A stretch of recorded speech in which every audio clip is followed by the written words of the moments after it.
So, if you're sitting comfortably, I will begin.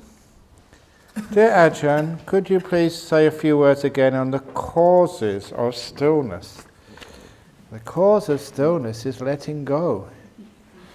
And in order to let go, especially let go of doing things, we have to stop wanting things. And when we stop wanting things, one of the nice ways of stopping wanting things is to let go of all past and future. Because if you really let go of all past and future, there's no place where wanting can go. If you want something in the future, you want to change the past, but if your whole perception of past and future are really gone, you can't want anything. When you can't want anything, you can't do anything. When you can't do anything, you're still. And the stillness just grows and grows in intensity.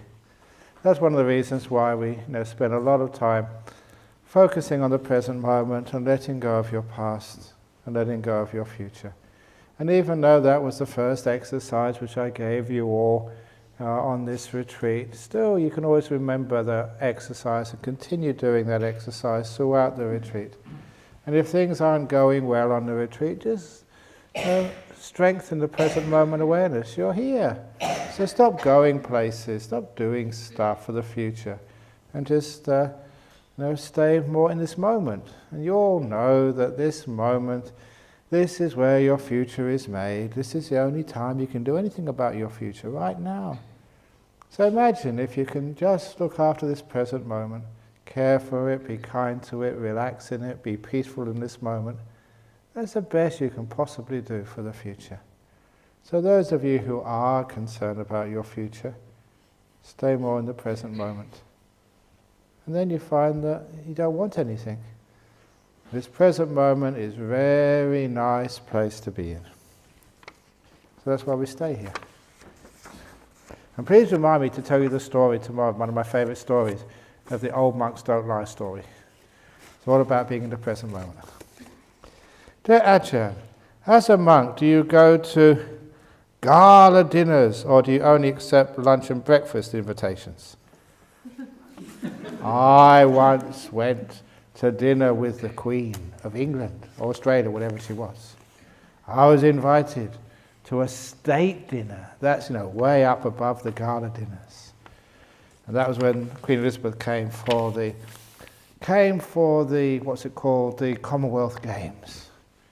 And I told you the story before about, the dress code. That was very difficult, but I got in under because they had 3 types of dress. It was a nice invitation from John Howard, signed by him, and they invited me to go to the gala dinner. Not the gala dinner, the state dinner, in Parliament House. And there was 3 possibilities. One was black tie. We don't have a black tie, not one in the whole monastery. And I was really wondering, is that all you have to wear? No shirt, no trousers, just a black tie. That's what it said. Because, you got to... I don't know, I'm only a monk. I don't know these things. The second option was military uniform. And you can't have a monk going dressed as a soldier. So those are the first 2 options. But the third option, the third option was long dress.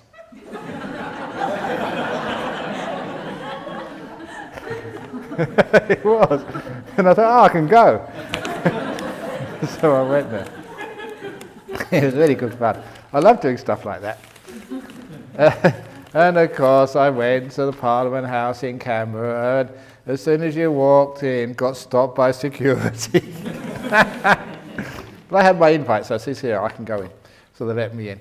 But it was a dinner. So monks can't eat, the stuff which was on offer there. But this was like really high class. So they have these things called protocol officers. They find out, what monks can eat. And I was very impressed. So that when everyone else was having their first salad course, I had a plate of cheese. That's really nice cheese, not the rubbish you get. Shouldn't say that here.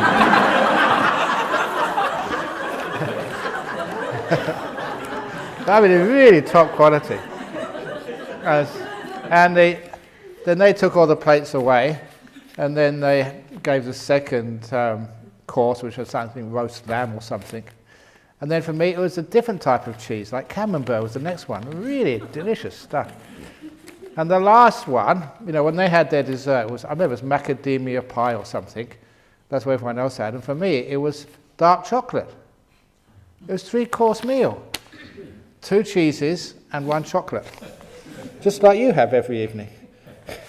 And so somebody had done the research, and I was really impressed, that what they actually got up to. So that's when I go to state dinners, that's what I eat. Cheese and chocolate. Just what we eat now. So that's what we did. It was good fun. Dear Ajahn, you said yesterday that ghosts cannot harm us, but can negative energies do, or so-called spells, or voodoo? How those kind of energy can work on us human, and what's the best way to protect us? Is there such a thing, or is it in our mind? Yeah, there are these little beings and demons people can hire to sort of mess up with you, but they can only work if you are sort of, you got some weakness somewhere. Either way, you're very sick already, or you just you don't keep precepts. The best defense is people who keep their precepts, and they can't harm you. Okay, there's a couple of stories, but the one I like the best is one of the Thai ladies, who was here a long time ago. She died a long time ago, but she was one of the first supporters of our monastery over here, and a really good girl. And she got her mother to come over because her father had died. No one was really looking after her mum in Thailand. So she got her mother to come on one of these visas, and she looked after her mother so well. It was so impressive to see, the Asian tradition that, your mother is sick, you just sleep by her bedside. You don't go home. And so her mother was getting very sick in hospital because she was old. And this girl told me that she decided to try and find out whether her mother's going to survive this illness by going to one of these spirit doctors, these mediums. So she went to this medium in Perth and paid, I think it was $20, really cheap. And she said, all I need to know is, your mother's name, the hospital, the ward, and the room number, and I'll go and check her out for you. And so they gave the $20, and this woman in Perth, she went into a trance. She fell unconscious. She was doing like the astral travel business, leaving her body. And that's why she wanted to know the address of the hospital and the room number and everything else. And after about 10 or 15 minutes, she came out of her trance. And the first thing she did was to give the $20 back to this Thai girl. And she said, what's happened? Couldn't you find my mum? I said, no, I found her all right. I went to the hospital, I found the ward, I found the room, but I couldn't get inside. She said, your mother had a force field around her. I'd never seen anything like this before. And I just couldn't penetrate it. I couldn't find out, penetrate, get close enough to find out what your mother's going to whether she's going to survive or not. And so, who the heck is your mum anyway? I've never seen this before. Oh, my mother's a Buddhist nun. She's been a Buddhist nun for about 30 years. At which the medium snatched the $20 back. You should have told me beforehand. You've been wasting my time. People like me can't get close to people like that. I mean, that was just one example of many. That this is actually, in that sort of realm of existence, that's actually how you appear. Because there's a huge force field around you. So and then any demons, voodoo stuff and other, they can't get close to you, they can't penetrate you, they can't get in. And that's what happens. So if you keep your precepts, you're a good person, a kind person, you're just invulnerable to these people. So much more power than they have. That's why even, there was another case, she was this medium lady, she brought an indigenous elder, an Aboriginal elder to Jhana monastery once. And but she left the elder at the gate. And she came to talk to me, and it was only afterwards she told me that she brought her friend with her, but the friend said, I can't get in the gate. There's too much power in here. And because they were very sensitive. And I scolded that lady, Barbara her name was, and told her, look, you should have asked me first of all. You should have told me that he was staying out there. All he needed was permission, and he could have come in. But these are like powers around places and around people. And that's why that, if you're a good person, you may not realize it, but you've got force field around you. And voodoo stuff, and they just can't get close to you. They can't harm you. So, that's, You may not believe it, I can't prove it, I know it. So during present moment awareness, we guard against thought, perception of the past and the future. Therefore, after we go deeper by guarding inner speech. Ajahn, can you please explain the difference between thought and inner speech? Aren't they the same? Yeah, they are the same. So that's why the thought and the inner speech, they're mostly the same. I should mention that sometimes that you can actually move the mind. It's almost nothing is said, but the mind moves in the right direction. It's the difference between, this is just a simple exercise. I'm going to say a word now, and I want you to also be mindful of the reaction to this word inside of you. So don't just listen to the word, see what happens afterwards. Peace. Peace. Peace. Peace. Peace. Because when the word finishes, it leaves like you might say an echo. Quite automatically, without you even doing anything, the mind goes in the direction of that word, what it actually means. So I said it 3 or 4 or 5 times to reinforce, what is that word pointing to? What's it trying to describe? And when the word finishes, the mind can start to feel its meaning. Peace. And you have what the word means without any movement of the mind. You have peace. The trouble is that we don't use our thought very well. There's just one thought follows after another. So we don't really know what these words are pointing to. But when we actually start to be quiet, we understand the difference between the inner speech and actually what it's trying to describe. So, after a while you don't need the words anymore. You just have what they're trying to describe. And that's why in deep meditation you can just, what peace is. You know what metta is. You don't have to say metta. You just get the subverbal meaning of metta and get it in your head, and then you've got loving kindness as much as you want. So, but generally speaking, thoughts and inner speech are the same. Is it a bad karma, a partner to object the other becoming a monk? Okay. So you've got a partner, or he wants to become a monk and you don't want him to become a monk. Oh, what should you do? And this is a trouble sometimes. I remember one young man I ordained as a novice, and his girlfriend was at the ordination. And I know that people are usually happy at the ordination, but she wasn't.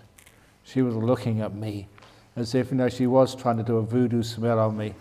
She was so unhappy. You Ajahn Brahm taking away my boyfriend. She was really upset about it.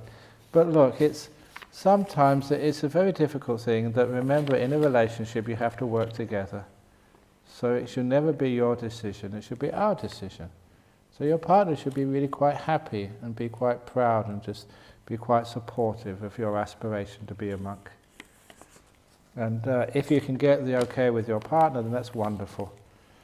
And if you can't, then sometimes I might say, well, just don't ordain yet, wait until she's happy with your ordaining. And as for your partner, be a bit careful, because if you do stop your partner ordaining, and that's what he or she really wants to do, that's going to really mess up your relationship. There's something he always wanted to do, and you actually stop him. I know a lot of times people have all these romantic ideas of what it's like, to be a monk. So what you do, you just let him stay in a monastery for a couple of weeks, digging holes and cleaning toilets. And then after a while he said, no, okay, I'm going back to my wife or my partner. So, that's one of the best things. Okay, off you go, come become a monk. And then after a while he runs back to you. So that's one thing you can try and do. Just, let him give it a try and he realizes it's not for him. Or he just misses you. So that's, I wouldn't object to him becoming a monk. And I say, oh, give it a try, see what happens. And if you're really, really clever, say, oh, just off you go, go and become a monk. There's this guy I know. He says, what? Oh, no, it's okay, you just become a monk. Make him jealous or something. So he never goes off to become a monk. But if he really wants to, then fine, it's a wonderful thing to do. As 5 senses disappear during meditation, you see your mind in its purest form in deep jhanas. What is this mind and when does it come from? When you dive into deepest levels of jhanas, does mind cease to exist at any point, leading to nothingness? Yeah, this is what happens, what the jhanas are. First of all, they're deep stages of stillness. And remember what stillness means is you're not having any will, you're not doing anything. So this part of you, the doer, the will, the chooser, the driver of your life, that vanishes, and that's an important part of your mind. That's what most people that is what they think they are. I am the one who decides and takes responsibility for my actions and does this and does that and makes sure that I'm trying to seek happiness. And I often mention that many people come to a religion or come to especially a path like Buddhism because they have the assumption that that the will isn't a bad thing, it's just stupid sometimes. If only I can learn how to train my will to be smart, not make so many mistakes, then I'll be happy. So you really come here to empower your will with wisdom and compassion, and then everything will be okay. But when you come here, you'll find that no, the will itself is the problem. That's the problem. It stops you being still, and it's totally out of control. So after a while, you start to let go of the will. It becomes still. Then you go to these incredibly peaceful, beautiful states. And now once you know what the will is, because it's disappeared, you realize it's just a pain in the neck. So you learn how to let go even more. And that's when part of you ceases to exist. And the other part which ceases to exist is this thing called consciousness. First of all, the 5 sense consciousnesses go. Then you know what the mind consciousness is, and then that starts to fade away as well. Until there's nothing left. But sometimes people think of nothingness as a thing. You go into the great emptiness, the great void, which is another thing. That's why it's so difficult, because there's many stories, and I like the Lewis Carroll story of Alice. I forget, it was through the wonder. I think it was Alice in the Looking Glass or something. Through the Looking Glass. That was when she finally went to the place where the Red Queen was. And when she arrived, the Red Queen said, "Did you see anyone on the way here?" And Alice said, "I saw nobody on the way here." "Wow, what good eyes you have. It's hard enough for me to see someone, but yeah, you girl can see nobody. Wow, you've got very good eyes." And a short time later, her messenger came. And he asked the messenger, "Did you see anybody on the road?" And the messenger says, "I saw no one." "Quite correct, this girl saw no one too." And he said, "Did anybody pass you on the road?" She asked the messenger. He said, "Nobody passed me on the road." "You mean nobody walked faster than you, and I hire you as my fastest messenger?" "Well, I do try and walk as fast as I can, Your Majesty." So what they were doing, they were making nobody a person, as if that was their name. That's why sometimes you see people with this t-shirt, it's one of the nice t-shirts, and it says, "Nobody is better than God. I'm a nobody." No, so nobody is perfect, it says. "Nobody is perfect. I'm a nobody, therefore I'm perfect." They're just messing around with language, making nobody a person, making nothing a thing, making emptiness the final holiday home for enlightened beings, where you can live happily ever after. Unfortunately, it's not like that. So everything ceases to exist. Poof, gone forever. Dear Ajahn, you say that when the mind is still, the attention naturally goes to the breath because it's the only thing moving. What about the heart beating? Good question. When my mind is still, and even sometimes when the breath seems to stop, I still feel very strongly the heartbeat pulsing throughout the body, sometimes even accompanied by heat. It's not very peaceful usually. Exactly. That is a problem. More people are aware of the breathing than the heartbeat. But as soon as you start looking at it, it's there, and it's so difficult to remove once it's in your perception. So that's usually, the breath is the usual way for most people, and the heartbeat is not a problem. But if that does happen to you, the solution is that simile I gave this morning of the TV set. What's on the edges disappears after a while.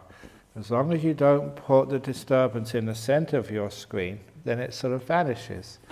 So the way to deal with that problem is, you know the heartbeat, but make sure you also know the breathing, the rhythm of your lungs. And put the breathing in the center. That's the one you're really focusing on. And the heartbeat, you're not trying to get rid of it, it's actually on the edge. It's not the center of your screen. The center of the screen is the breathing. That's the most important.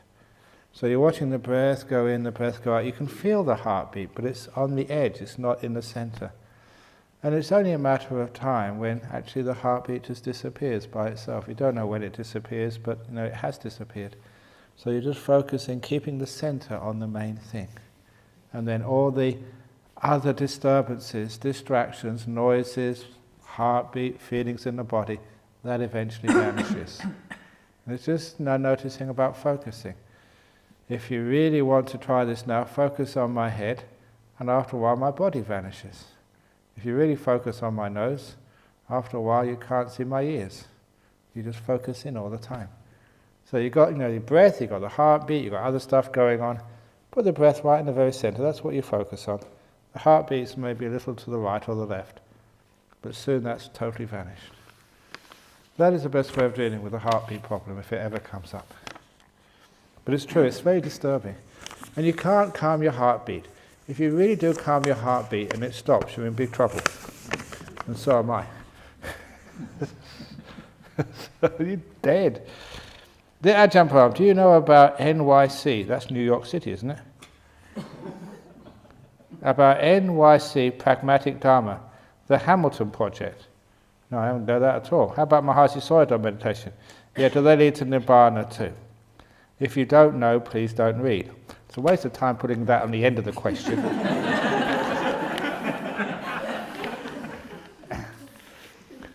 No, it's very, instead of actually saying about this meditation and that meditation, wherever there's the Eightfold Path, they will lead to Nibbana. So I don't know what the Hamilton Pragmatic Dharma is, but if there's Eightfold Path there, then of course it will lead to Nibbana.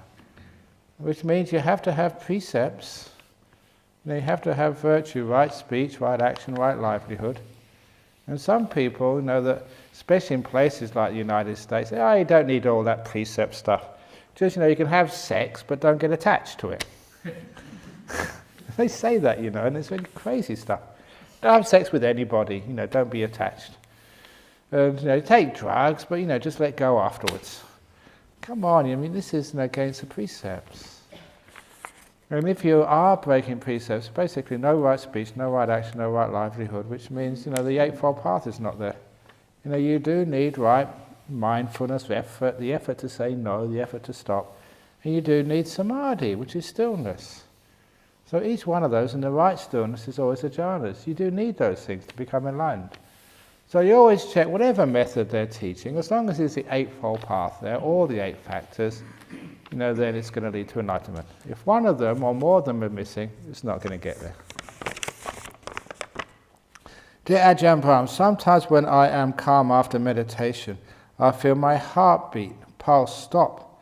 It's all silent inside for a few seconds and then continue as normal. Phew. This does not happen often, but is there any connection to the gaps between the breaths that you have been talking about and the gaps between the heartbeat? Could be. Sometimes it's just the heart is, it knows what to beat and how long to beat and what to do. And if it doesn't need to sort of pump much blood through the system, everything is well oxygenated, then it'll probably just pause for a little while. So it's okay for the time being. As long as it's natural, and then usually there'll be no problem at all. And you know those stories if you get very deep in meditation, and this really starts to shock some doctors, but it's true. If you get very deep in meditation, your heart doesn't pump at all. It stops beating, and you're perfectly healthy. there's many stories, but one of those stories is Ajahn Chah. He had his stroke, so he could not speak for I don't know how many years, about 8-9 years I think, before he passed away. So during that time he was in a wheelchair, just looked after by the monks and by one doctor, or one sort of medic rather. And this was one story I was told. It happened apparently many times. The one evening there was 2 or 3 monks looking after him, plus the medic, and Ajahn Chah stopped breathing and no pulse. And the medic was there, and he just freaked out. We better get him to hospital, he's dying. And the monk said, no, forget about that, he's just in deep meditation. And of course, the doctors don't believe that sort of stuff. So they did this great experiment. And the experiment was the doctor was going to take blood samples every few minutes, just to make sure the blood was well oxygenated. And he did that every few minutes. He took some blood samples, and the blood was always well oxygenated, even though Ajahn Chah was not breathing at all. And that meant as long as there's oxygen in the blood, then everything's going to be okay. It's just when there's no oxygen in there that things start to die. So there was a case, Ajahn Chah was not breathing at all, and still plenty of oxygen in his system, which meant he was obviously alive. And that's what happens in deep meditation. You stop breathing. But it's also in very deep meditation, the heart stops as well. And that was that fellow over in Perth who, I love telling this story, so you've heard it before, but this is a golden oldie, but it's a true story. He was meditating at home on a Sunday afternoon. Nothing on, he was not a great meditator, just nothing on TV. So he decided to go to his room to meditate for half an hour, told his wife, and after an hour and a half he hadn't come out of his bedroom. So the wife goes to check on him and sees him sitting in perfect meditation posture, absolutely still, too still. She couldn't see his abdomen go up and down. He wasn't breathing. So she rang the emergency number, 000 in Australia. And she rang the 000 number, and in 5 minutes, the ambulance came, screaming into their driveway, rushing out, feeling this guy's pulse. There was no pulse there at all. He wasn't breathing. So straight into the ambulance, top speed to the hospital, which was Sir Charles Gardner Hospital here in Perth. Straight into the emergency room, and putting ECGs and EEGs on him. They were both flat. There was no heart activity and no brain activity either. It's a perfectly flat line. And, usually he would have gone down to the morgue, but on that particular day, it's amazing just how these things happen. Good fortune or whatever was that the doctor on duty was Indian guy. And his parents had told him that some meditators can get into deep meditation, deep samadhi, and suspend all their life activities. And because his wife had told the doctor he'd been meditating before, nothing else, the doctor thought it might be that he's just in deep meditation. So he kept on putting these defibrillators on his body, the electric shocks, to try and get his heart going again. And apparently many times, according to his wife, they tried to revive him using electric shocks. Nothing worked at all. Until he decided, this is what he said to me, he said he decided to come out of his meditation. And as soon as he came out of his meditation, he opened his eyes, beep, beep, everything was perfect. No problem at all. And of course the doctor was really shocked, surprised, what's going on? But the doctor gave him a thorough examination. He was perfectly healthy, nothing wrong with him at all. And so after that experience, the doctor actually allowed him to walk home with his wife. Not even sort of go in a car or an ambulance, because it was not that far away. And he said, no problem at all. And during that period, he was just experiencing incredible bliss. And, he couldn't feel those electric shocks.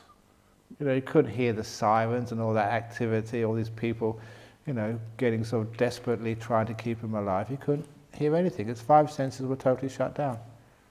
And his heart, because he was in the hospital, he had all his machines on him. total flat lines, no brain activity, no heart activity, but perfectly okay. Just that sixth sense, the mind. No, not the brain, it was the mind working, and so happy, having the greatest time of his life. So that's a true story. So this is what happens sometimes. Yes, the heart can stop in a deep meditation, but when it stops in that deep meditation, you're perfectly okay. Nothing can harm you.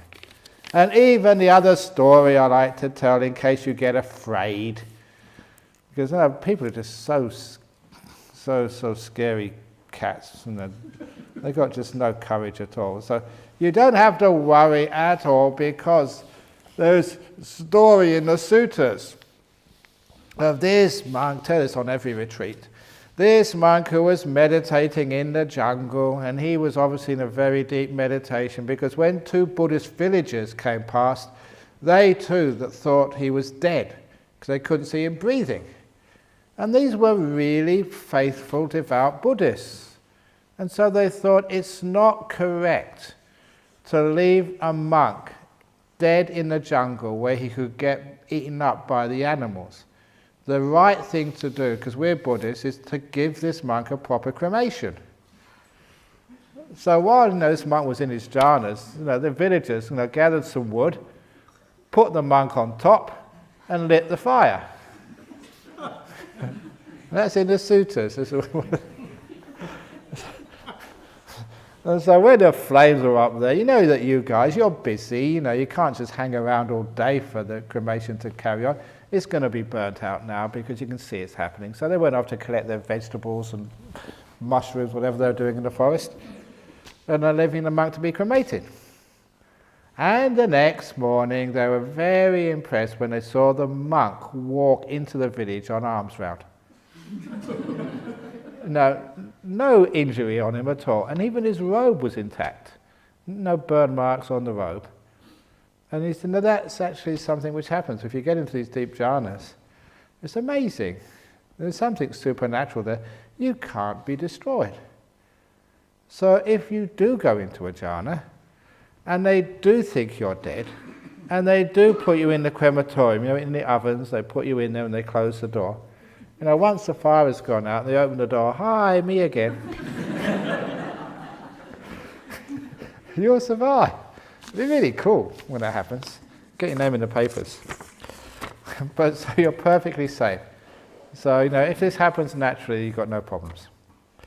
Ajahn, thanks for your time. You know the 5 stages of grief and loss. One of them is anger. You said allow anxiety to come, embrace depression. But when one reacts to trigger, why not one supposed to explode the imploded anger and let it dissolve and vanish? Why should one block it away by having grateful thoughts? Is venting out anger not being grateful? And now this is Elizabeth Kubler-Ross, and she just noticed most people, especially her clients in the United States, they have these stages, but not all people are from the United States. And sometimes that's the trouble with psychology. They describe, US people instead of describing other people. Some of the psychology you have is actually culturally specific. And that is why it just does not work on, say, Thai people. And some of the Thai people that come to me said, well, I had to go to counselling. I don't know what this counselor's on about. I'm supposed to be angry, and I'm not angry. But you're supposed to be angry, but I'm not. But get angry, otherwise you can't get you through to the next stage. And sometimes it is culturally specific, which is one of the big problems with teaching. And different cultures respond in different ways. So those 5 steps, they're not the same with all cultures. Which is why this amazing thing in northeast Thailand, where I spent 9 years, is totally different from Bangkok. The south of Thailand and north of Thailand is almost like a different world. It was never ever had been colonized by the West. In fact, much of it was so remote in those days that this is absolutely true, that in some villages I was the first white man they'd seen ever, let alone a white monk. They'd never seen a white person before. And so, no TV, no electricity or anything like that, so they couldn't see anything on the TV and I was the first white person. I remember going on alms round in this village. And all the people, that you got your bowl, and they're supposed to be putting rice in the bowl. They weren't looking in the bowl, they were looking at me and dropping it outside. Because I was the first white person they'd ever seen. And actually, there's one of the Thai people here, she comes very regularly. She said she was a young girl in that area. And she said, I remember I was a young girl and I saw this white monk come in the village. It was the first white person we'd ever seen. And it could have been me. I think it's amazing just how that, people are connected together. It's not just coincidence, there's something else going on there. So you don't have to have anger. When they say the 5 things you're supposed to have, that is culturally specific. And if you're a Buddhist, you don't need to have that anger. It's not you're suppressing it, it's just not there. And this is one of the problems, because there was one lady, in our Armadale group some time ago, that she came for counselling because her friend said she's in really big trouble. What the trouble was she had 2 children, 2 twins, boy and a girl, Donna and Damon, still remember their names. They were 11 years of age, and the teacher in school had discovered that they were being sexually abused by their father. And the teacher could see the signs, interviewed them, and sure enough, the father was sexually abusing his 2 children. And she was a mother. And she was totally sort of confused, upset, just because she still loved her husband. And she found that her husband had been sexually abusing her children. And she also had that motherly protection, which was now turned to guilt. She had failed to protect her children. And she couldn't understand why she couldn't see that. It's obvious why she can't see that, because it's a psychology of denial.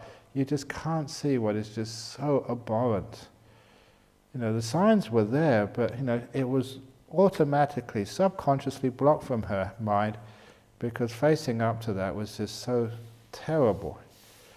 But because she'd been meditating, she was a Buddhist, she quickly came to terms with it. With a bit of help from me. And then she got into trouble with a counsellor, because she had to go through counselling. It was legally enforced that she had to have a counsellor. And the counsellor kept on saying, "You're angry at him, aren't you?" I said, "Oh, no, I'm not. I don't love him anymore. There's no way that I can actually stay with him, but I'm not angry at him. It's a bad thing to do, but anger is not going to help anybody." There was a Buddhist response, and she was actually doing it. She wasn't angry at him. She didn't love him anymore, but she wasn't really wanting to hurt him or anything. And it got so bad, she came to see me again. She said, "Look, it's bad enough going through all of this, but this counsellor will not let me go until I admit I'm angry at my husband, but I'm not." And I had to write a long letter to this counsellor, about Buddhist principles, saying, "I know this lady. I've been talking to her much longer than you have. She's let that one go. She's not angry at her husband, at her ex. He actually had to go to jail. See, I don't wish him any harm at all. Obviously I don't agree with what he's done, but anger is not going to help anybody, certainly not my children." And I was very impressed with her because, I knew her children. Because the mother wasn't angry, the children let it go pretty quickly too, and they didn't carry that trauma around like other people do carry trauma around. And it was brilliant. I'm very proud of her that she managed to respond to that very difficult situation in life in a really Buddhist way, which was not understood by the counsellors, and I had to intervene to get her free from that counsellor. And she's fine. I lost contact with her. She went over to England, but she kept on writing for years. And the children were growing up. I think Donna got married and had a kid. So, they were fine. Kept in contact. But that's maybe 5 years ago is the last time I've heard from them. So that's what happened. It's not always the same. Sometimes you can let go. It's not sort of blocking out the anger, it's just not there. And just, like me, my mother died about 2 years ago. I haven't got grief from my mother dying. This is my mother. I've only got one. And I love her very much, but she died. She had a very good life. She had dementia at the end. And when she died, my view was that she had been released from a prison. Well done, Mum. Congratulations. There's no grief, no tears, no sadness. A sense of completion of a good life. It's a Buddhist way of looking at things. Am I weird? I'm certainly not suppressing anything. I know what's inside of me. There's just no grief there. Isn't that a much better way to look at life? Instead of all this grief and anger. And unfortunately, much of grief in our modern world is imposed by our culture. You are supposed to cry, when somebody, your father dies. And if you don't cry when your father dies, people look at you and say, "Don't you love him? Have you got this bad relationship with your father? You're not crying. What's wrong with you?" And it's almost as if you're forced to cry. It's cultural peer pressure. But you don't need to. There's another way of looking at things. And I like that other way of looking at things. It's far more sensible. Just even the Irish, they don't cry at funerals, they have a wake. They have a celebration when somebody dies. Isn't that a much better way to die? Have a wake? It reminds me of the old story about the only difference between an Irish wedding and an Irish funeral? The difference between an Irish wedding and an Irish funeral. An Irish funeral is one less drunk.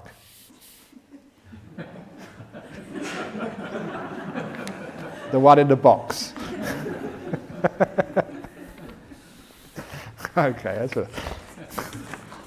But why not celebrate a life instead of mourn a death?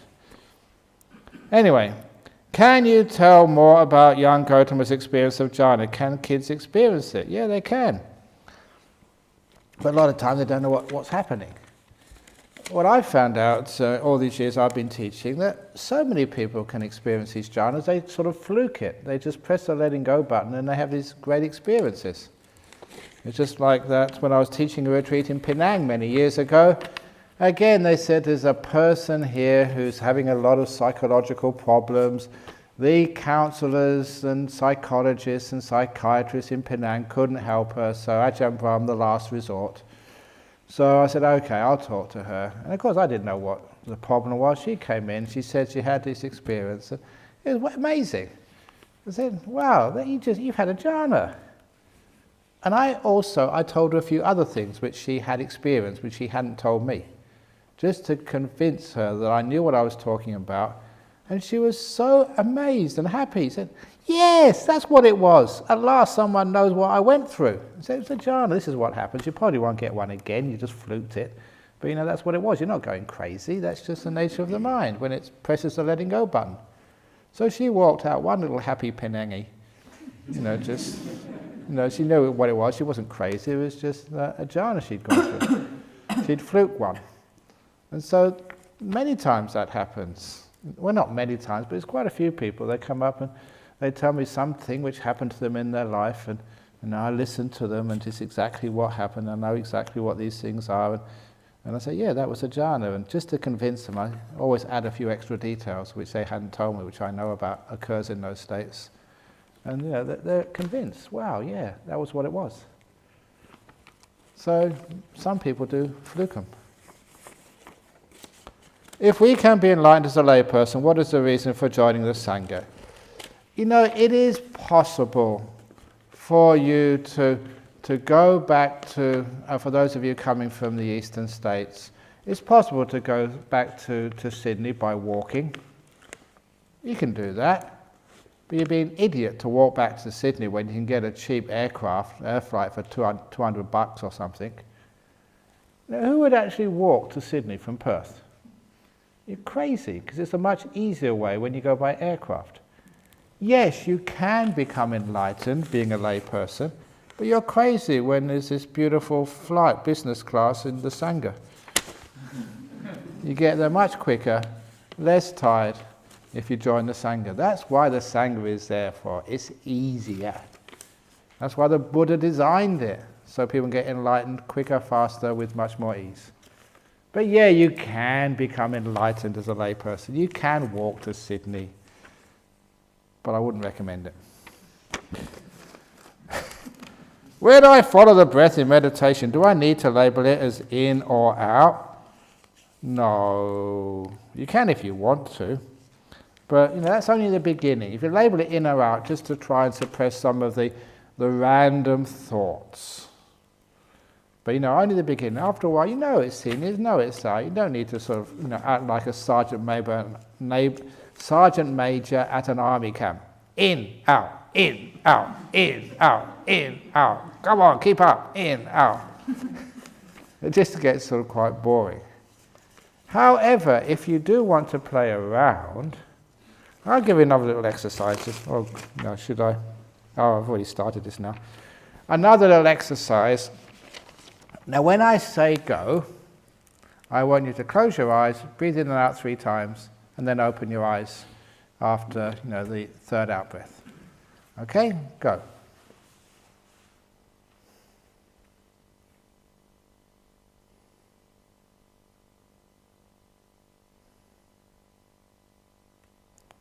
And after the third out breath, open your eyes. Very good. Some of you can't count or you stop breathing, I don't know what.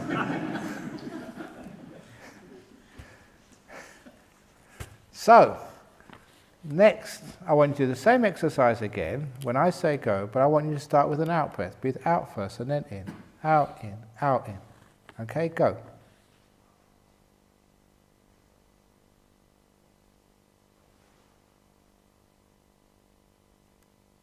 And after the third in breath, open your eyes. Now you would have discovered that's totally different. In, out, in, out, in, out is totally different than out, in, out, in, out, in. So I call that backwards breath meditation. You start with the out breath and then you breathe in. It just makes it a little bit interesting. You are messing around with your head and making it more mindful and more aware. So if you want to be playful, try backwards breath meditation. Invented for the first time in 2,500 years by Ajahn Brahm. No one else has ever done that before. Like kangaroo meditation, invented by me too. I'm an innovator in meditation techniques. But try it just makes it interesting so you don't get bored. That's like in, out, it's supposed to just make it a little bit interesting. But see if you can try backwards breath meditation. Out, in, out, in. You find it makes you much more mindful. As long as I watch the whole process in detail, do I need to know the fact that whether it's now the in state or the out state? Do I need to continue to have the concept now it is in the breathing in state or breathing out state? No, you don't. Just at the beginning, just to make the breath interesting. And after a while, once you know the breath and it's very clear to you, you don't need to know whether it's in or out at all. Dear Ajahn, control comes from ego. The wiser one is the less one controls. This bears great fruits in meditation, but when it comes to being involved in politics or in running monasteries, how does it work? Easy. Delegate. So you don't control, you give the work to other people. And if it works, then you take the praise because your wisdom in delegating to the right people. And if it fails, you've got someone to blame. Either way, you're off the hook. So I do that a lot here. Jhana Grove, I delegate that to Dania and Mike and Burr. So anything goes wrong, they're the ones to blame. But at the end of the retreat, say, oh, wonderful retreat, Ajahn Brahm. Yes, thank you so much. Because of my great wisdom delegating to the right people. So that's how you stop controlling things. And that in life, just why are people you can't delegate? Why do you do that? On Friday night, what day is it today? Tuesday today. Only 3 more days, I'm delegating the questions and answers to these 2 nuns and to this monk and to the teddy bears. Because I'll be off in Nolamara, so I delegate. So isn't that wonderful? So you can answer the questions. It's really good fun. You can really ask some tough questions. They've been sitting up here, you've been feeding them, bowing to them, so see what they're made of.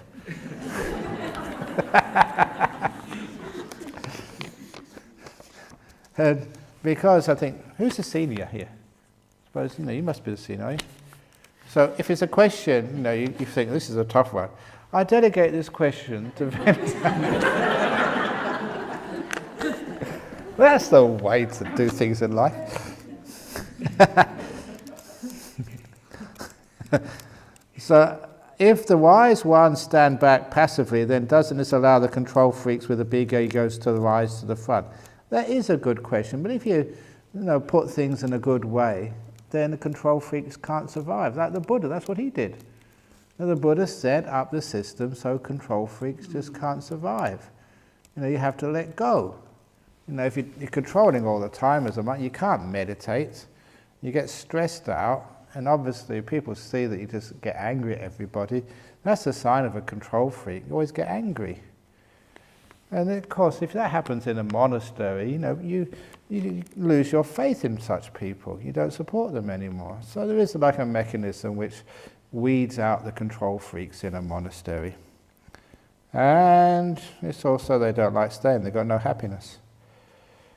So perhaps, I had a very interesting experience. The first time I gave a really, really big talk. I think it was over in Singapore once, and there was about 3,000-4,000 people, in a convention center setting. And as I walked up, there's all these people, they're just listening to me. There was no second act, no supporting people at all. Just me in this stage, totally alone with about 3,000-4,000 people, taking that evening off just to listen to me. And when I looked at that, I thought, is this your ego, Ajahn Brahm? That all these people come to listen to you. And I just had this great insight. I can only do this if I disappear, if I have absolutely no ego at all. As soon as I start thinking of how I'm going to perform in such a big crowd, I would blow it. I would just not be able to perform at all. And so I realized that my training, Ajahn Chah trained me to sort of let go of my ego. And that's the only way you can give a good talk to so many people without being tense. Vanish. And then you can give really nice talks. So that's one of my tricks. Sometimes I give these talks to huge groups of people, 10,000 people. I think there's 7,000 in the stadium in Korea next month they booked me for. In the stadium giving a talk, to thousands of people. How the hell can you do that? And if I have one bit of ego in there, I will stuff up. So I just vanish and disappear, no ego at all. And then actually it works. You can give nice talks and you have fun too. So that's, there is a mechanism here in this monastic life. Now, if you start getting egos, you fail every time. But if you let go, you can actually do amazing things. And when it gets to, I get back to monastery, these monks, they put me in my place. I go into my cave, and there's no sort of, you're not with Queen Elizabeth anymore, having 2 cheeses and 1 chocolate. You're back in your little cave, sleeping on the floor. So it's great. And sometimes you see that I always make sure that every now and again I do some hard physical labor. And sometimes Daniel's got me working on the roof of the teacher's cottage, pictures of me working. And sometimes you get down off that roof, Ajahn Brahm. You're not supposed to be on the roof. You're too heavy. It will collapse. Have you checked that out? Well, I have to do that just to make sure I do something physical and labour, and just so you're not always just this big shot. So, is there any way to control from a place other than ego? Are we destined to have the less wise as our leaders, the wise giving way to them? No, it's actually that, there is a way that you get the real big leaders, like an Ajahn Chah, no ego at all, like a Buddha, no ego. So you do get really good leaders, a Mandela, Gandhi. Who's the other one with very few ego? Sorry? Aung San Suu Kyi. There's lots of leaders like that, and they're the really good ones, the really high quality ones. No ego at all. Or very, very small egos. So anyway, what is right action in Buddhism? It's not harming anybody, including yourself. Dear Ajahn, this is an official complaint. Haha. Dania, please. It's obvious. No, I think it's a bit of a joke. With extremely cheap 6-star accommodation, you don't pay very much and it's 6 stars, in a pollution-free paradise, surrounded by scenic forests and animals, spoiled by friendly staff, kind fellow meditators and a relaxing schedule, accompanied by 2 world-class entertainment sessions every morning and evening, self-service free flow of tea, coffee, chocolate and milk, full continental and Asian breakfast and international buffet lunch. This is the complaint, by the way. Here comes the complaint. I'm in big trouble. I have gained 2 kilograms every day. I'm still counting. That's the complaint. You haven't gained weight. Your heart has got bigger.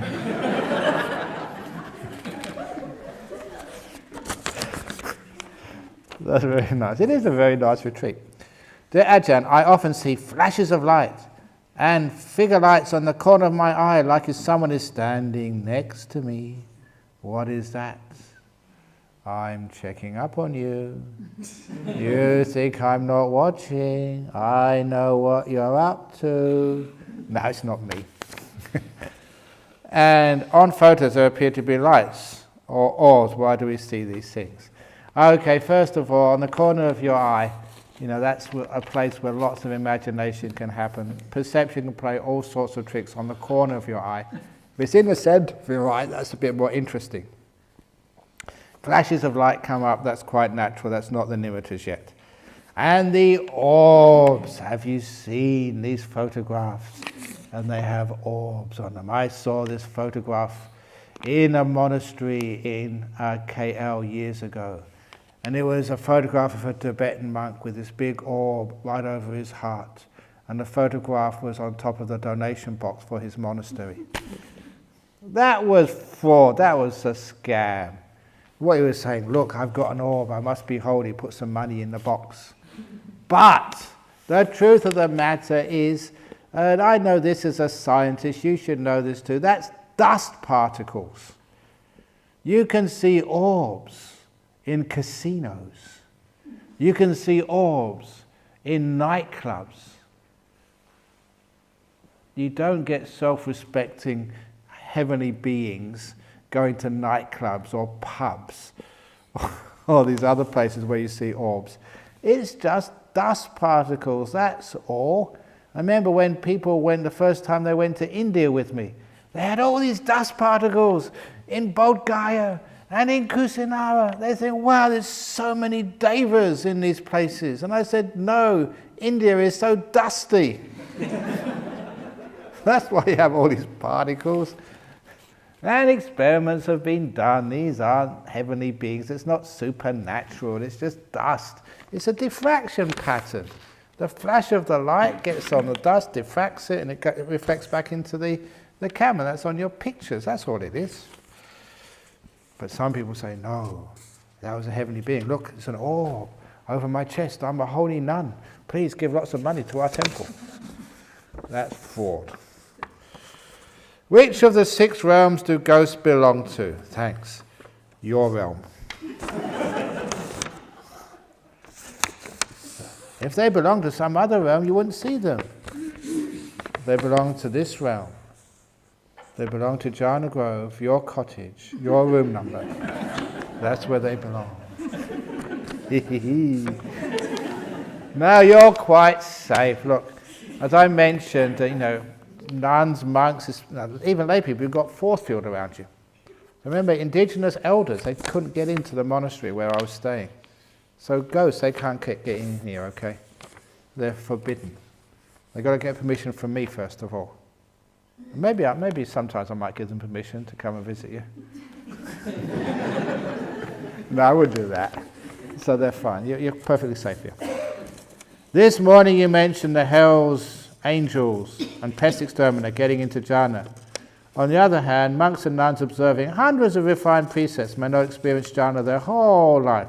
How then do you explain the necessary link between sila and samadhi? Are there other more important influences, such as karma or past life experiences? So many different influences which make one get into deep meditation.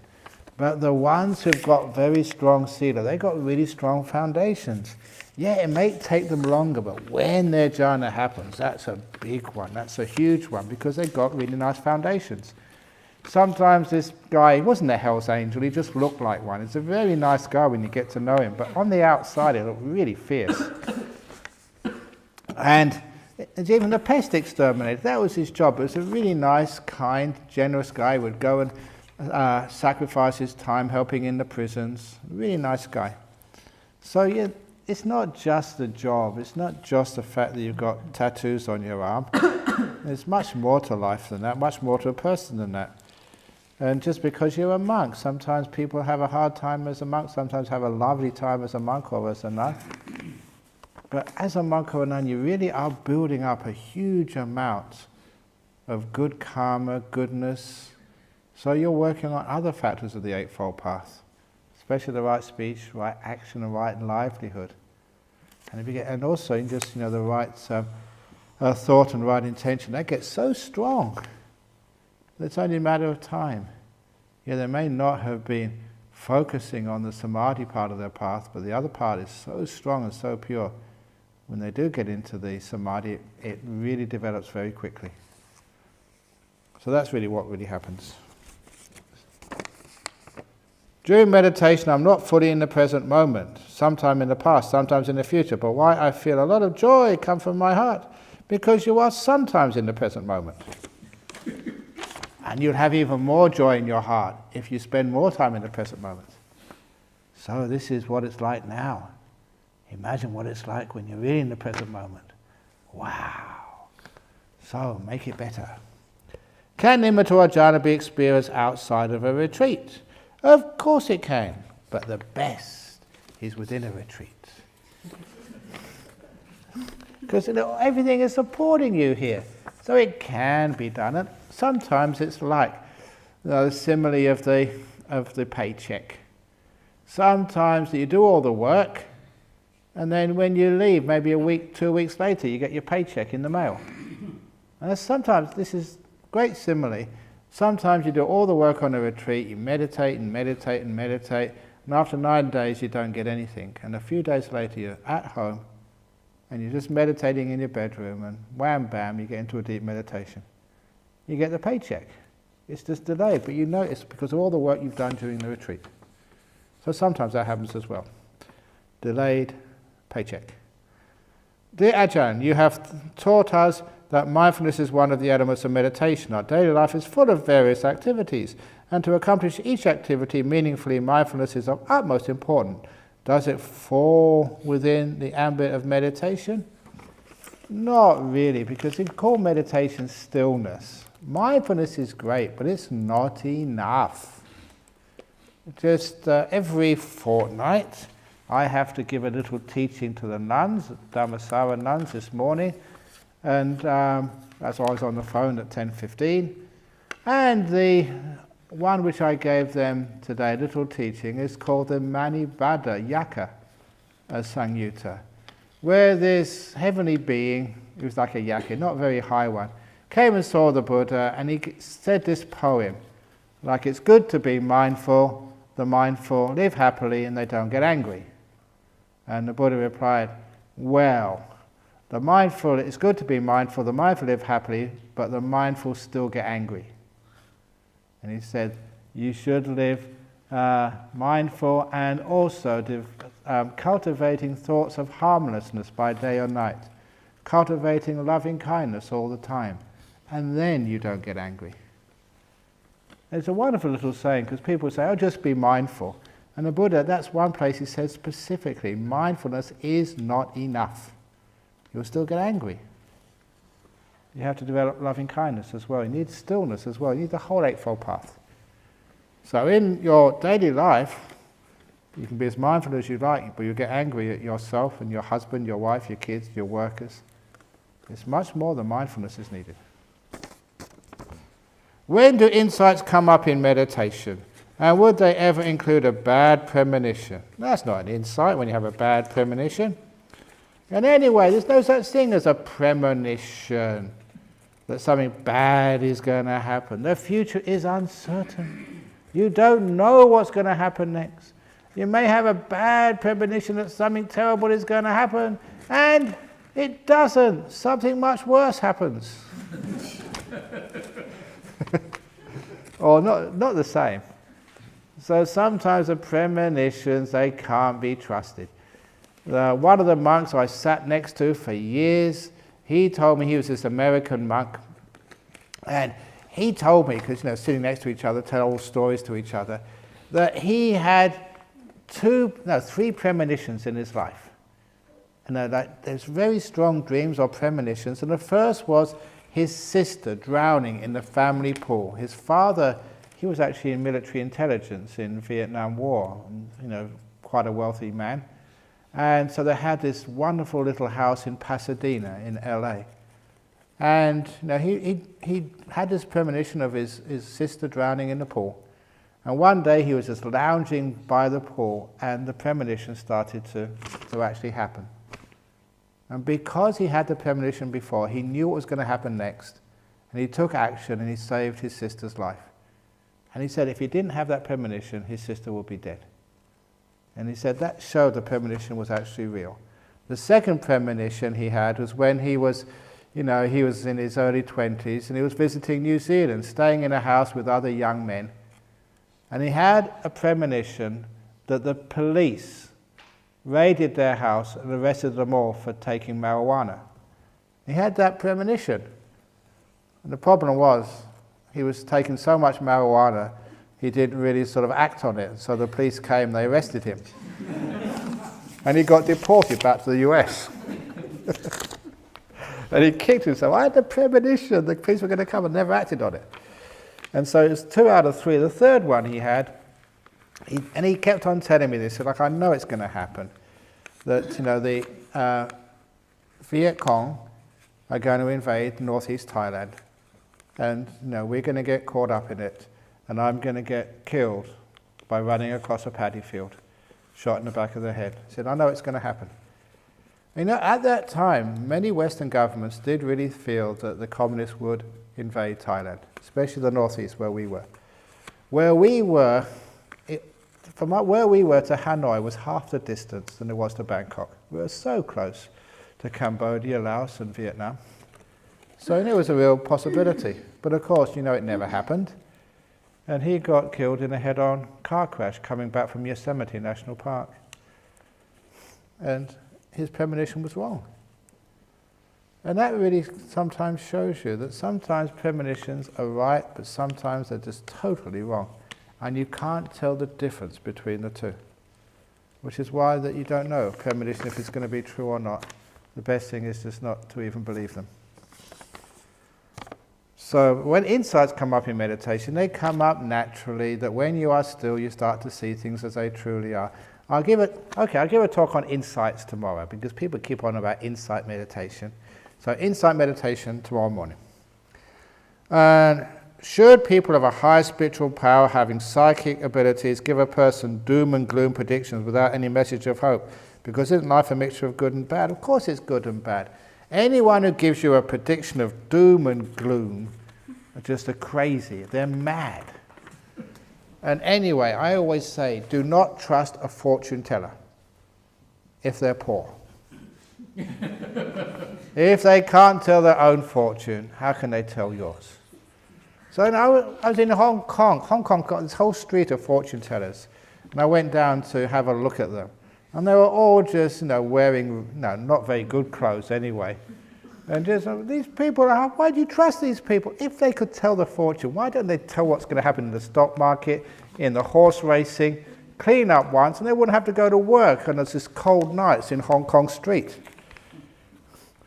They can't even tell their own fortune. How on earth can they tell yours? Dear Ajahn, are patterns of behavior like lying carried forward from past lives? How to help a child undo this habitual pattern? Is it necessary to tell someone you've adopted that she is an adopted child, although she is well loved? That's a choice for you, to tell them they're adopted or not adopted, because the most important thing is to tell them they're loved. Anyway, they're all adopted anyway. Even they're biological. You only give the body, to the person, but where they come from, they're adopted. Of course they're adopted. You adopt their stream of consciousness from the previous life. So all children are adopted, but the body is yours.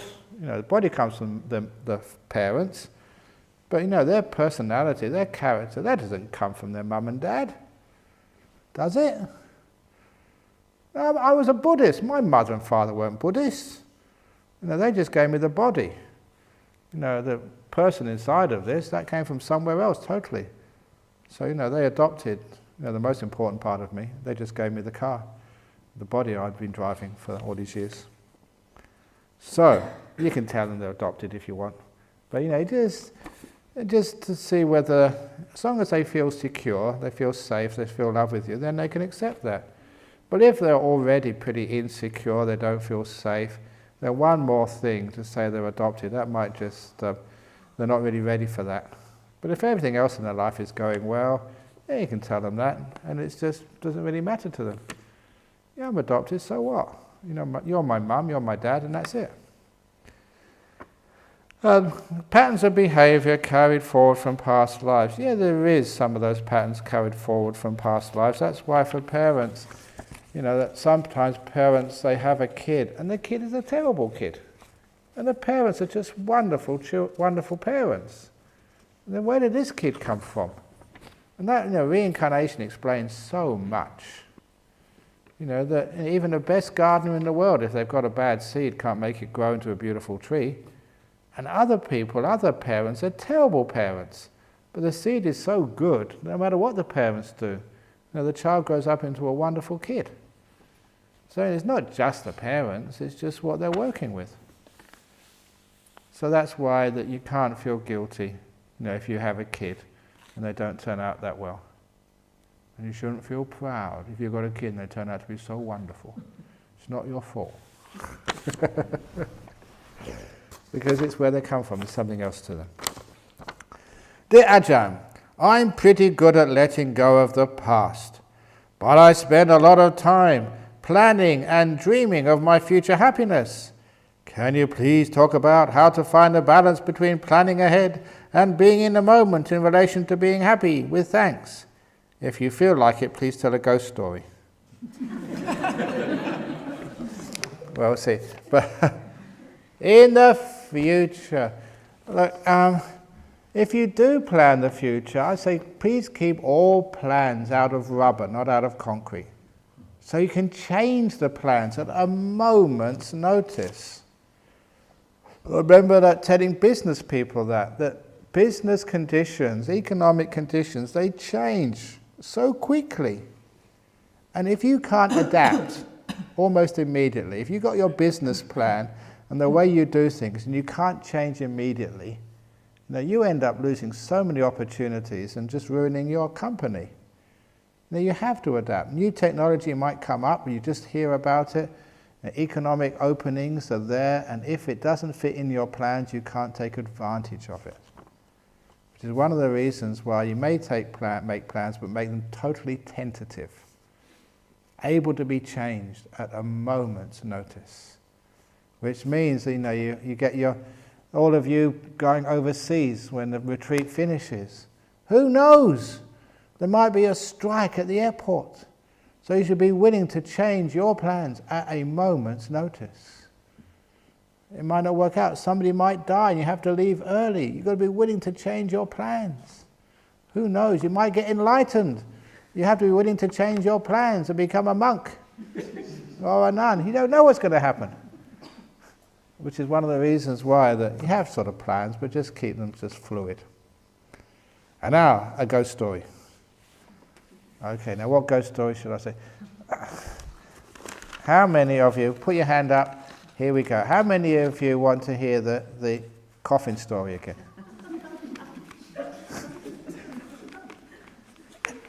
If you've heard the coffin ghost story, put your hand up. If you haven't heard it, put your hand up. Well, there's enough of you who haven't heard it. And if you have, it's just the tradition on a retreat to hear the coffin story. So please, Daniel, the lights.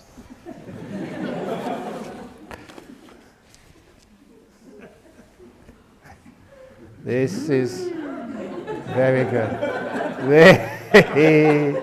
This is a spooky ghost story. There was a friend. He was listening to a talk in the temple. And when the talk had finished, it was late. And he was having to walk home. Now there were two ways to get home. One was the long way round. The shortcut was through the cemetery. It was late at night, and he didn't believe in ghosts. So what the hell, I'll take the shortcut through the cemetery. And it was very dark, and very still, and very spooky. But he walked at a natural pace, actually quite faster than usual, through the cemetery. He got to the halfway mark. Okay, everything is safe, everything is normal, nothing is happening. And just past the halfway mark, he had the feeling, just a feeling, that's all, that something was following him. And quite automatically, he started walking a bit faster. And when he got to 3/4 through the cemetery, he could swear he could hear something following after him. So he started walking even faster. And whatever it was following him also went faster. And by the time he got to the front gates of the cemetery, he could hear it very clearly, coming after him. Bump, bump, bump, following him. And he tried to stop himself from looking around. He was so afraid of seeing what this was. But he couldn't help himself. He glanced around, and as soon as he did that, he wished he never had. Because what he saw following him was a coffin. A vertical coffin with dirt falling off it, with cobwebs covering it, coming after him. Bump, bump, bump. No more walking. He ran as fast as he could. And he could hear it coming after him. Bump, bump, bump, bump, bump. It was catching up. He ran like hell, fast and faster, but however fast he ran, bump, bump, bump, it ran even faster. And fortunately, his house was very close by. Now he had one of these garden gates, a little path to his door. He didn't open the garden gate, he jumped over it. Bump, bump, bump. He got to the front door as the coffin got to the gate. And he reached in for his bunch of keys and he dropped them. Bump! As the coffin broke down the garden gate, it was coming towards him on the path. Bump, bump, bump. He took out any key and slid it into the lock, hoping for it was the right key. He was so lucky. It was the right key. He turned the lock, jumped inside, and slammed the door just as the coffin reached the front door. He could see it through the glass, only a few inches in front of him, but he had the door protecting him from the coffin. He felt safe. He was sweating, his heart was pounding, he felt so tired. Bump! As the coffin started to hit the door. Bump! Even louder. Bump! The hinges started to give way. Bump! The wood started to split. He raced up the stairs. Bump! As the coffin broke down the front door of his house. He was terrified. At the top of the stairs, he looked down at the coffin, and the coffin looked up at him. Bump, bump, bump, as the coffin started climbing the stairs. He ran into the only room with a lock, the bathroom, and he heard the coffin come up the stairs. Bump! Against the bathroom door. He was really scared. He knew he had no hope. If that coffin could destroy the front door of your house, the bathroom door would soon give way. Bump! As the bathroom door started to give way. Bump! He didn't laugh. He was scared. Bump! As the coffin broke through. And there was no other place to go. He was spread-eagled against the wall as the coffin came through. Just a few feet between him and the coffin in the bathroom. He was done for. Intuitively, there was a bottle on the shelf. He picked up that bottle and threw it at the coffin as the coffin came towards him. And the bottle shattered over the coffin, and this brown liquid went all over the coffin. And the coffin stopped. The coffin never moved again. Because that bottle was a bottle of cough mixture, cough medicine. It stops the coughing.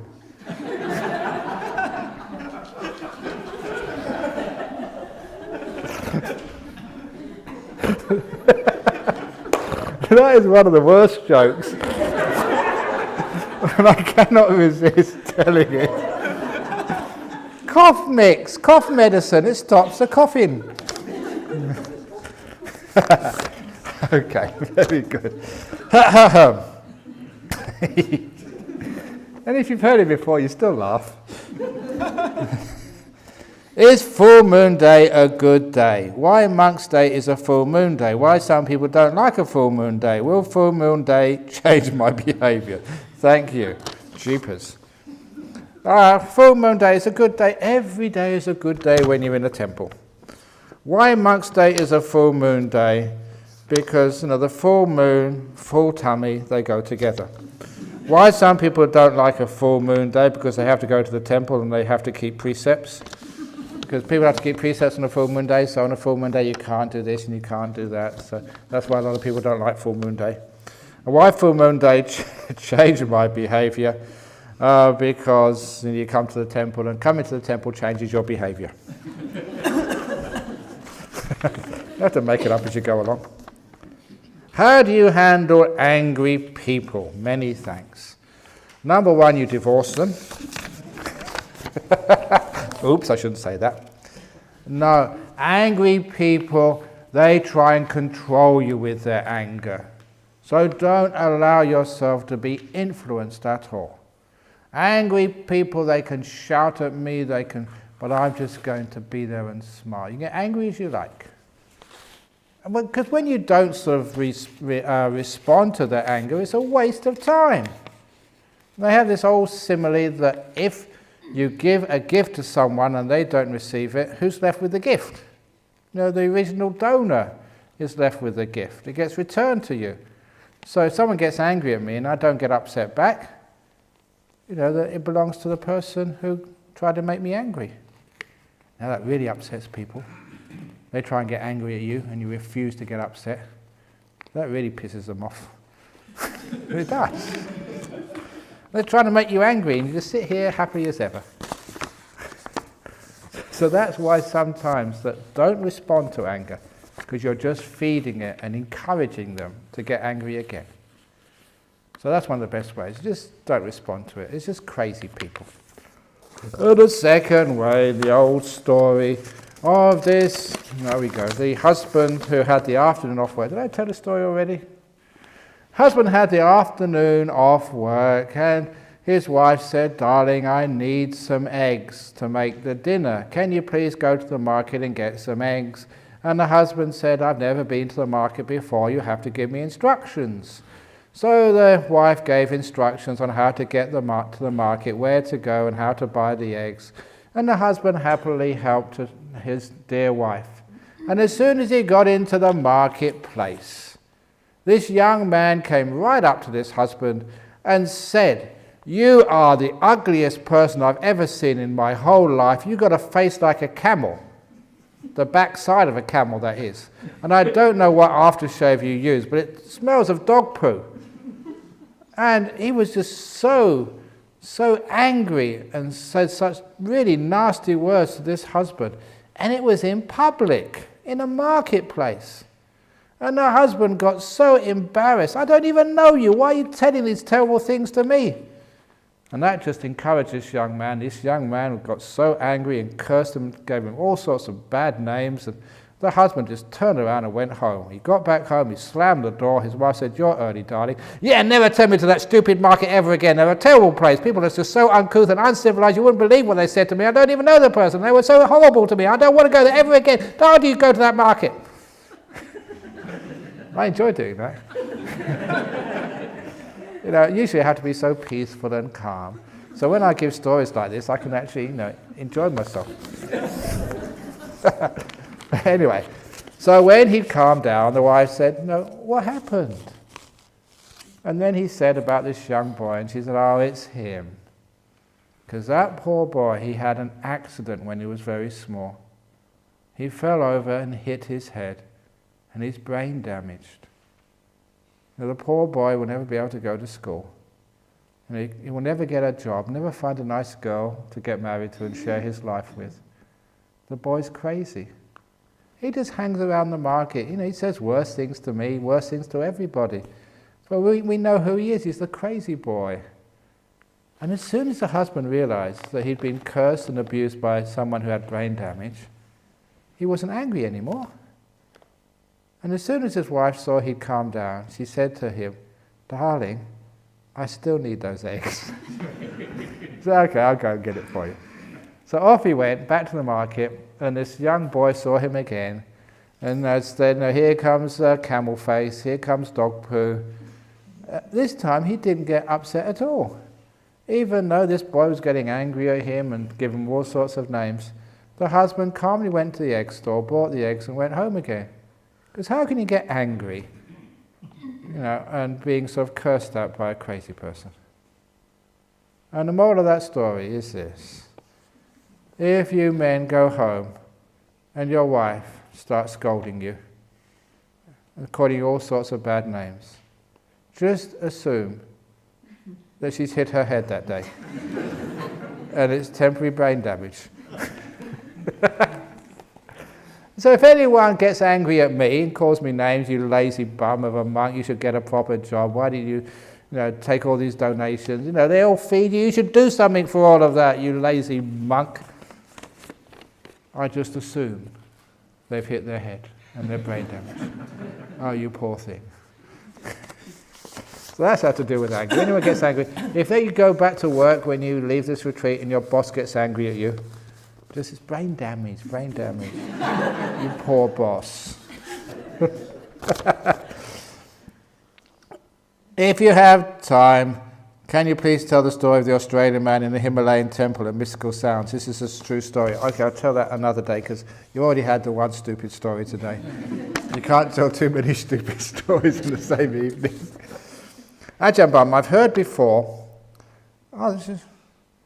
This is a similar question to yesterday. I've heard before that it is bad karma for parents to prevent their children becoming a monk or nun. It's different culture with Westerners. When they reach 20, parents can say, "Off you go." In fact, parents can't say, "Off you go" quick enough in the West.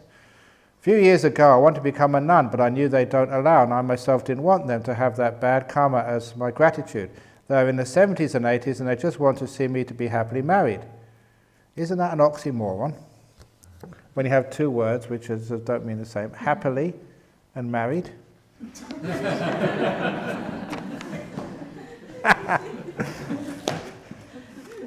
Oh, come on, marriage. You know the 3 rings of marriage? Remember the 3 rings of marriage? What's the first ring? Engagement ring. The second ring?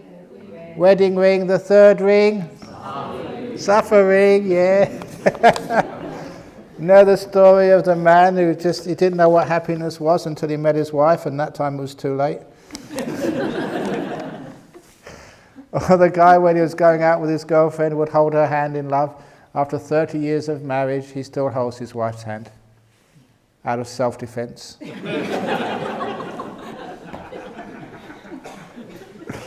I know lots of marriage jokes. And why are you laughing? Because it's true, that's why. On the guy at his 40th marriage anniversary said, even in murder they only give you 30 years. I've got 40. Sentence. But anyway, some marriages are happy. If you get it right, well done. But, sometimes you want to be happily married. They don't want you happily married. They want you to be happy. And for some people, it is marriage's happiness for them. In some marriages, not the way they can be happy. They need to be a monk or a nun. They need to be single to be happy.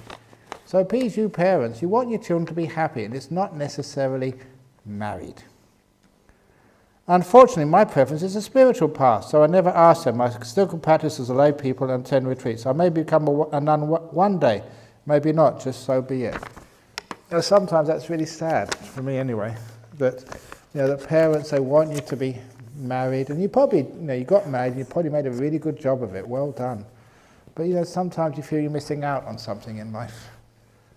And so, that what you're missing out on, the spiritual life, is really sad. So please, if you ever have children, don't do the same to them. If your child says, I want to become a monk, or I want to become a nun, then give them that opportunity, that chance. You may not have had it, but please give it to somebody else.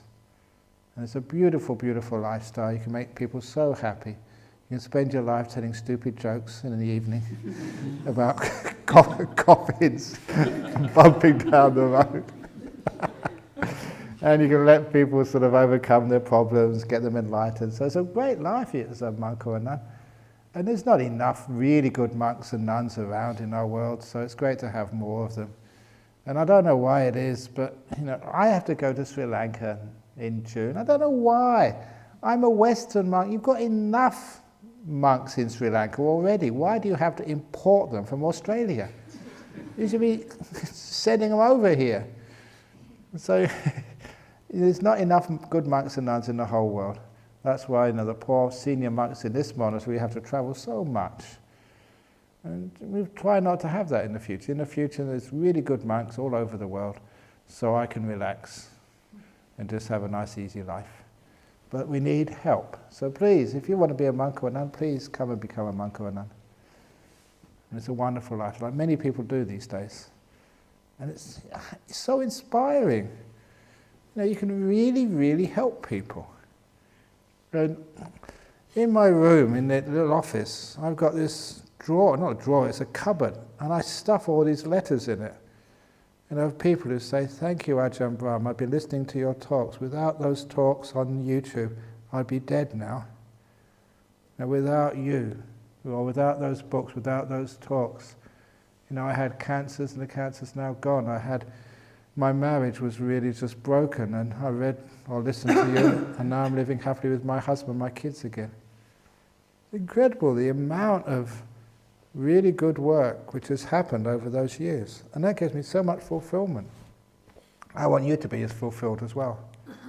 And not only that, the happiness you have inside yourself by practicing.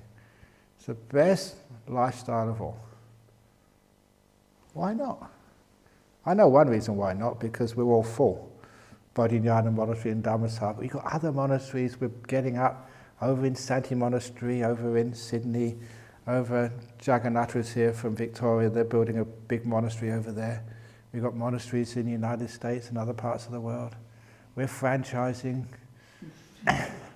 So yeah, be part of it and have a wonderful life as a monk or a nun. You don't have to be young to be a monk or a nun. In the time of the Buddha, there was one guy, 120 years of age, and he ordained as a monk. And he ordained at 120, he got enlightened a couple of months later, and he died about a month after that. He left it to the very end, but he just got in. So there you go, there's a chance for you. There we go. Okay, well that's the last question. The one about Himalayas I'll leave for another day. So, there we go. That's the entertainment over this evening. Now you've got to go boring sleep.